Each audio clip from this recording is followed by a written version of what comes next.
Magandang umaga po sa ating lahat, mga kapatid ko kay Kristo. Inayahan ko ang bawat isa sa inyo na makinig at magnilay sa mensahe ng The Solid Rock. Sa gitna ng mga pagsubok at hamon ng buhay, makikita natin ang tunay na katatagan kay Jesus Christ, ang ating matibay na pundasyon.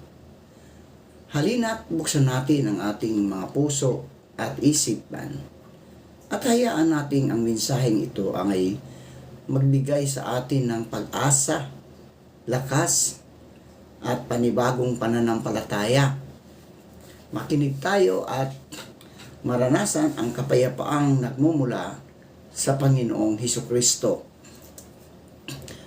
Samahan mo ako sa ating panalangin. Aming makapangyarihang Diyos at mapagmahal na Ama sa langit, maraming salamat po sa pagkakataong ito na kami ay nakapag-devotion sa umagang ito sa iyong presensya. Panginoong Hesus, itinataas po namin sa iyo ang lahat ng aming mga leader ng bansang Pilipinas, mula sa pambansang pamahalaan hanggang sa mga lokal na pinuno. Ikaw ang Diyos na naglalagay ng otoridad at ikaw rin ang nagbibigay ng tunay na karunungan at katarungan. Dalangin po namin na bigyan mo sila ng malinaw na isip upang makagawa ng tamang mga desisyon para sa kapakanan ng bayan. Naway gabayan mo sila ng iyong katotohanan upang hindi sila maligaw ng maling landas, kundi manatiling tapat sa kanilang tungkulin at sa mga taong kanilang pinaglilingkuran. Panginoong Hesus, hipuin mo po ang kanilang mga puso upang manaig ang malasakit, katapatan at tunay na paglilingkod. Ilayo mo sila sa anumang tukso sa kasakiman, kapangyarihan at pansariling interest. Pagkaisahin mo po ang aming mga pinuno upang magtagumpay ang mga layuning magdudulot ng kaunlaran, kapayapaan at pag-asa sa bawat mamamayan. Ingatan mo rin po sila at ang kanilang mga pamilya. Bigyan mo sila ng lakas sa gitna ng mabibigat na responsibilidad na kanilang kinaharap sa araw-araw. Salamat po sa iyong patuloy na paggabay sa aming bansa. Naway patuloy mong pagpalain ang bansang Pilipinas at ang bawat Pilipino. Sa pangalan ni Jesus na aming Diyos at tagapagligtas. Amen. Amen. Ang ating pagninilayan ngayong umaga, mga kapatid ko kay Kristo, ay matatagpuan sa Mateo, Kabanata 8, talatang 14 hanggang 17. Ito po ang sinasabi. Nang dumating si Jesus sa bahay ni Pedro, nakita niya ang kanyang biyanan na babae na nakahiga at nilalagnat. Hinipo ni Jesus ang kamay nito at nawala ang lagnat. At siya ay bumangon at naglingkod sa kanila. Kinagabihan, dinala nila sa kanya ang maraming tao na inalihan ng mga demonyo. Sa isang salita, ay pinalayas niya ang masasamang espiritu at pinagaling ang lahat ng mga may sakit. Ito ay upang matupad ang sinabi ni Propeta Isaias na mangyayari. Sinasabi niya, kinuha niya ang ating mga kahinaan at dinala niya ang ating mga sakit.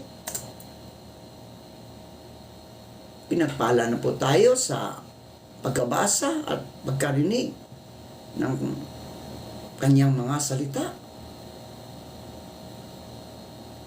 Ang Mateo, Kabanata 8, talatang 14 hanggang 17, mga kapatid, makikita natin na ang patuloy na pagpapakita ng malasakit, no? Malasakit at kapangyarihan ni Jesus Christ sa mga taong nangangailangan. Pagdating niya sa bahay ni Pedro, nakita niya ang biyanan nito na may lagnat. Sa simpleng paghawak niya sa kamay nito, agad itong gumaling at naglingkod sa kanila. Ipinapakita nito na ang kapangyarihan ni Jesus ay hindi lamang dakila, kundi puno rin ng pag-ibig, no? Pag-ibig at malasakit sa bawat tao. Pagsapit ng gabi, mga kapatid, marami pang may sakit at inaalihan ng masamang espiritu ang dinala sa kanya. Sa pamagitan lamang ng kanyang salita, no?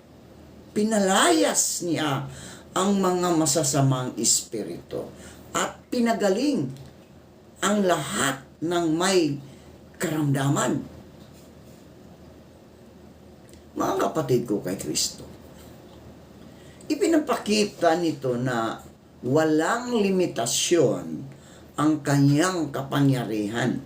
Anumang uri ng sakit o problema, kayang tugunan ni Jesus.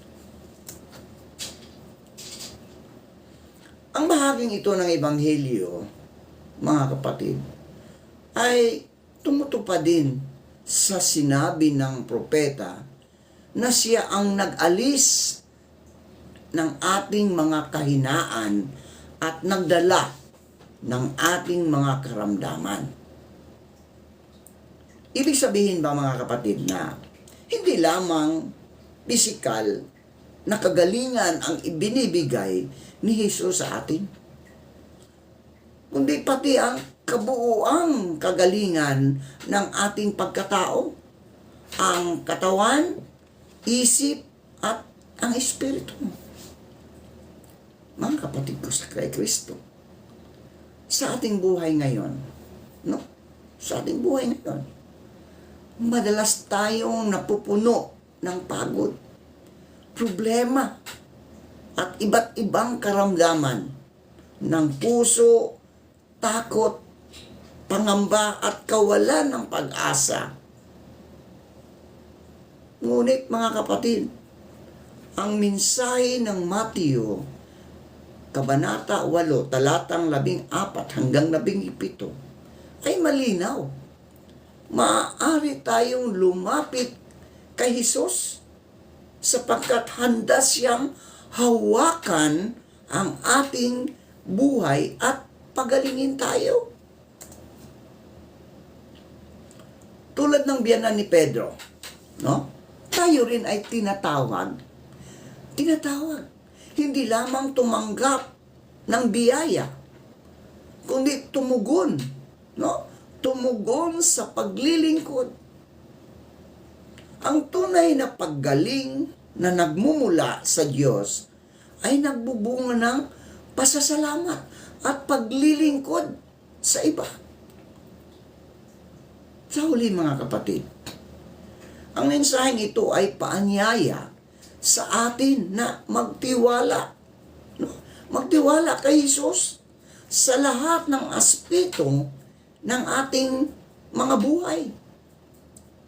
Sa Kanya, mga kapatid, may kagalingan, may kapayapaan, at may pag-asa.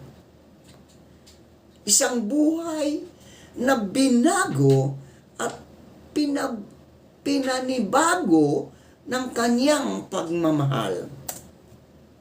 Tayo po ay manalangin. Panginoong Hesus at naming Diyos, lumalapit kami sa iyo ng may buong pagtitiwala at pananampalataya. Tulad ng ginawa mo sa biyanan ni Pedro at sa mga marami pang karamdaman. Hiniling namin na ang iyong kagalingan at habag sa aming mga buhay. Panginoong Hesukristo, hawakan mo rin ang aming mga kahinaan. Pisikal man emosyonal man o spiritual. Alam namin walang imposible sa iyo, O Diyos. At sa isang salita mo lamang ay kaya mong baguhin ang aming kalagayan. Dalhin namin sa iyo ang aming mga alalahanin, ang aming mga mahal sa buhay ng may sakit, at ang aming mga pinagdaraanan. Pagalingin mo kami at punuin mo kami ng iyong kapayapaan at pag-asa. Tulungan mo rin kaming maging katulad ng biyana ni Pedro na matapos tumanggap ng iyong biyaya, kami ay handang maglingkod at magmahal sa kapwa. Naway ang aming buhay ay maging patunay ng iyong kabutihan at awa. Ito po ang aming dalangin ng may pusong nagpapasalamat at nagtitiwala sa pangalan ng Ama at ng Anak at ng Banal na Espiritu Santo. Amen at Amen.